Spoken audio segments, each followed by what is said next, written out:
Hello, everybody. Welcome to the first behind the scenes look in my general discussion on the episodes. I'm going to do this as filler content. I'm also thinking about starting up a playthrough of Skyrim. Um, I hope some of you are down to see this because I think it's pretty interesting the journey we've had so far in the series. One thing I think that really separates this series from other series is it's a lot harder to go in and replicate what I've done in Skyrim here with this cast of president characters, and opposed to, and this isn't me, like, I'm not trying to say other channels don't do it good either, because I'm very tiny. I'm like nothing. They are much more successful than I am. But one thing I take pride in with this series that I've noticed as of lately is like, and I do think people are going to do it at some point. I think I'm already almost big enough to where like somebody might try and go in and use like Stinky Joe as a character. And I actually think that's awesome. I can't wait to see it. Um, if it ever happens. But one thing that I think really separates this series though is the fact that my storytelling, I think I'm great at it. I think that originally when I started the series, it wasn't going to be so custom and all these crazy plot points that have happened. It was going to be just very basic, playing the game as the three characters, and that was it. But very quickly, I got really, I love writing. I'm no author, but I love it. I got really attached to that. So I think opposed to other series like Tier List and there's a very good trend of channels like the presidents playing Minecraft and uh, Five Nights at Freddy's. Those are some very, very popular channels. I think what really separates it, though, is my humor. In my opinion, I think my humor is better than all of the channels put together. And now I'm biased because it is me, but one thing I noticed about a lot of the channels that I've watched, because I actually randomly started coming across this AI content a few months ago in the car when I was working, and I was laughing my ass off. It was hilarious. But there was a very good trend I noticed that a lot of these channels that provided this content, they were really, it seemed to me like they were afraid to say certain things or go all the way. Maybe I just have really raunchy humor, but when I was going into this, I never intended on hitting 1K subs as fast as I did. And when I hit 1,000 subscribers, I was 99% sure, even in my personal life, talking to like friends and people about my channel, like I'm not gonna get monetized. There's no way. But at the same time, I wasn't gonna sell out because I love my humor. I have very dark, grotesque, raunchy humor, and I take pride in that. I mean, I love cussing, you know. So I told myself I'm not gonna sell out though. I'm not gonna sell out in the series, you know. This is who I am. This is my humor. I didn't think I was going to get monetized, but I did, so that's pretty cool. I do feel like because of the language I use in my series, it probably shoves it down the algorithm just a bit. Not that I'm using that as like an excuse why I haven't blown up yet, but I do believe. I think if you look at any other AI channel, they're really catered more so to children, even though it's not really content for children. So, just like anything when it has to do with catering content to children, you're going to get a lot more of an audience because a lot more kids, I believe, use YouTube than adults. Now, I could be wrong, but I do believe that's actually true these days. So, when I had the idea of starting the series, I was doing like at what everyone else was doing. I was doing like a president's.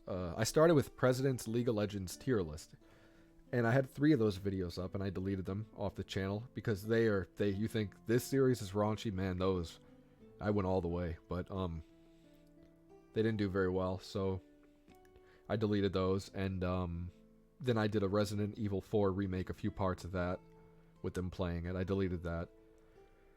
Then a few of the video ideas that are still on the channel, and Skyrim popped into my head one day. Because of the modding community, it's limitless what you can do, so I looked it up, and I seen that Jovikin series, which I think is amazing, by the way. I was a little disappointed because I thought it was kind of like this idea I had. I was like, damn, someone did it. I don't want to copy them. But then when I watched it, I kind of realized his series is completely different than what this ended up being. So I think it's pretty cool. And I've actually tied in a kind of a reference to Jovikin in episode The Three Guilds when Joe is roughing up the Argonian woman. I called her Nancy Pelosi to kind of reference his video. So, because I mean, I think that's one of his best little short videos. That was hilarious. While on topic, I think, yeah, like I said, he's a great YouTuber. One of my favorite clips was probably the Nancy Pelosi one and the Arnold one when he gets Fusaro Dad. That was funny. But yeah, so I was very happy to see that his series was totally different than what I wanted to do. So, but I think the coolest part of this episode is there's two parts, which is here, kind of the birth of right around here. I'm not gonna unmute it because I want to just keep it with my music and my voice, but I think I had Joe say something like Skyrim will know the name Sneaky Biden. It's probably the only time in the series I've referred to him as that. Ever since then, it's been Sneaky Joe. But that was cool, and then this kind of implemented it really well here. His first time, Sneaky Joe, kind of. He doesn't truly become Sneaky Joe, though, until episode 2. But the coolest scene in the episode is probably the ending, because this wasn't scripted. This was the end right here. It was going to be like a shot in the distance. And, guys, we're trapped here now. What are we going to do? But then all of a sudden, I'm just hearing shit in the back of my headset, and I turn around, and there's a troll just going at Joe's character. So I ended up playing it off as best as I can. I quick saved, because I was like, oh shit, this could be a scene. I do that a lot throughout the series, if I want to make sure I get a scene right. Just in case I didn't. This was actually in one go, though. As you can see, I quick saved, and it didn't refresh. Now, you could tell if a scene goes wrong when I quick save, and it transitions, I guess. Not every transition meant it went wrong, but this scene was shot in one go, luckily. I almost died, and it's kind of hilarious how it went, because, towards the end, I went for the killing blow, but I didn't get it. The NPC actually got it. But towards the end, I didn't know where Joe and Obama's character was at all. And I killed the troll, and all of a sudden they're right there. So, and then I kind of just said, yeah, we were watching, and, oh, you were scared, huh? You didn't want to help me? But then I ended up, none of this was scripted. A lot of the things that have happened in this series wasn't scripted. I loot the key off the NPC for the house, and I just kind of played it into the ending. So this set up episode 2 really well, and it set up the ending very well. Otherwise, the ending would have just been this little shot here into the sunset, kind of, and it would have been like a 4-minute shorter episode. So that played really well into the ending. And again, that's what I think really separates this series, is it's really hard to replicate a lot of this. And you could, but I do think that I excel at storytelling more than probably the average person. I mean, I've put out so much content of story, and so far I haven't had a break yet, so I think that's pretty impressive. But there's a few things I got complaints about this episode. Was the number one thing, one of the most negative things someone said was this probably could have went viral, but I'm 10 minutes in and it hasn't been funny once. So I don't agree with that personally. I think the Horker fight here was really funny. Somebody said, why is Joe conscious? I think it was the same guy or someone else, and I'm like, look, when I made this series in episode 2, right, I think, is it 2 or 1, there's a scene where Joe says, I feel 30 years younger. I think it's in here, actually. It's when they're at the tavern. It's right around here, yeah. He actually says something like, wow, I feel 30 years younger. Because the idea was that when they came here, they're a lot stronger, they're a lot younger, they're obviously a lot more physically fit. So, and that's made, immediately, you guys look different. You're skinnier than usual, Trump. So, yeah, I didn't use Sleepy Joe as a character. I make a few jokes about it here and there, but honestly, Sleepy Joe is not that funny. If you still think Sleepy Joe is funny, I think you're kind of more part of the problem. I mean, especially if you're gonna sit there and then argue why is he not like that? Well, if you want Sleepy Joe, look, there's a million videos out there that you can get Sleepy Joe. Now, if you want Sneaky Joe, you can watch my series, and I think Sneaky Joe is a psychopath, and he's much more interesting, and he's maybe not a psychopath, otherwise he'd be a killer. He's more like a sociopath, a very big narcissistic sociopath. I think he's much more entertaining of a character than somebody who can barely talk and maybe like wanders the wrong direction, which I went for a little bit in this one particular spot right here before he goes after the Horkers. He's kind of walking in a distance and Trump's like, let's go hit the Horkers, and Joe's like, and Obama's like, I don't know about that. And I'm like, we're going in, and Biden's like, where are they? He's like walking away. So I went for it a little bit, but very quickly realized it isn't that entertaining. I think the guy who said that just watches too much of the content, and it'll get old quick. And then I had another great comment, a good comment. It was like, wow, within 5 minutes they're beating up a minority Argonian. Like, hilarious, like within the first 5 minutes they get into a fist fight brawl, which this is like one of the only innocent characters that they've killed in the series. Because when I originally started the series, like I said, it wasn't going to be storytelling, it was going to be just the game. So when I killed this character, I kind of made Joe even point out that this is Skyrim, the game, so these outside characters aren't really important. So the rules of this world should apply to us. I kind of abandoned the whole game concept. Like, obviously they still know they're in Skyrim. I just don't make it a big point because I think it takes away from the story when you start talking about how it's still a game.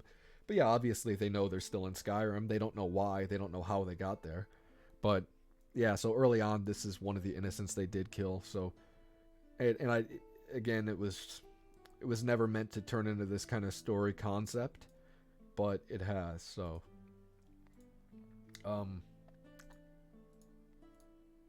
this scene wasn't planned either. It was funny. I killed this guy and the hunter shows up, and I just had to come up with something wild.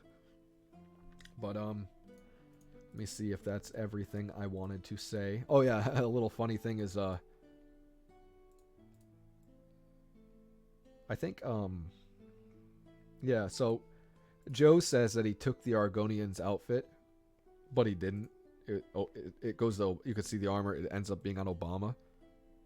So that was like a little error. But and then Obama actually said he got the outfit out of the chest, but that was just for writing purposes. Nobody had opened the chest yet until Trump unlocks it.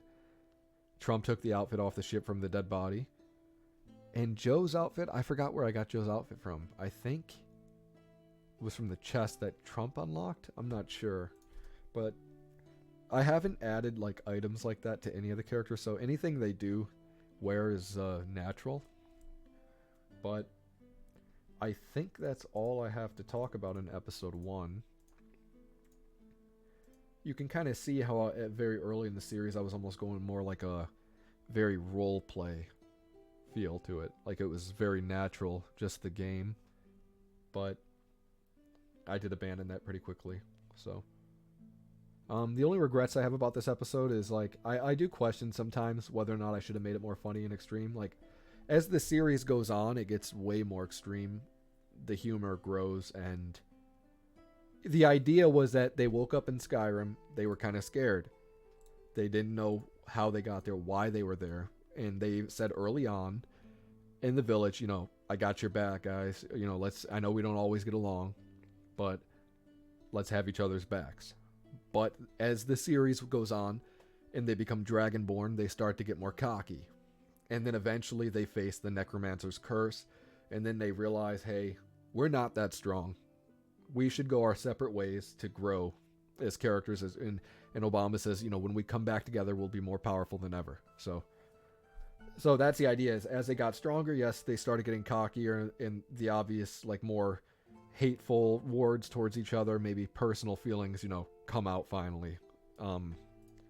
But at the end of the day, they kind of made that pact that, we're going to have each other's backs. Doesn't mean I have to like you necessarily all the time, but, we're going to have each other's backs. So, but, I think, and then the last regret I have for the series is I want to kind of say again, like, I don't know if maybe this could have gone viral had I just made it like a big meme thing.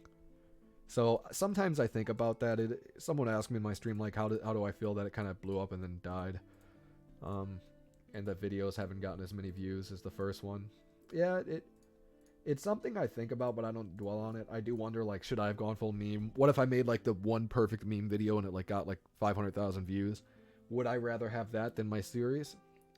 I could say I'm a lot more proud with my series, but, again, like, you know, blowing up would be nice, too. But overall, I'm really proud with my storytelling, and some of my story ideas for the future are so good that I don't even want to use it in this series, because, like, I don't want to just be known for making, like, a good story of the presidents, like, memeing and shit, you know? Like, I would like to have my own ideas and concepts turned into my own characters and their own story, and I gotta tell you, some of the story ideas are so great that I just want to turn them into their own concept. But for the sake of the series and you guys being big fans and why you're watching my content in the first place, I'm not going to do that.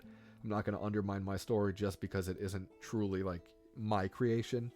Because, you know, when I made this, I always wanted to do the short films for Skyrim, and I did one. It was pretty terrible, I'm not going to lie. It's on the channel, but it didn't come out as good as I wanted it to. It was really rushed. It was just like a little first kind of concept idea, but I knew that if I went into the game creating these stories that nobody's ever heard of, that I would never get views, right?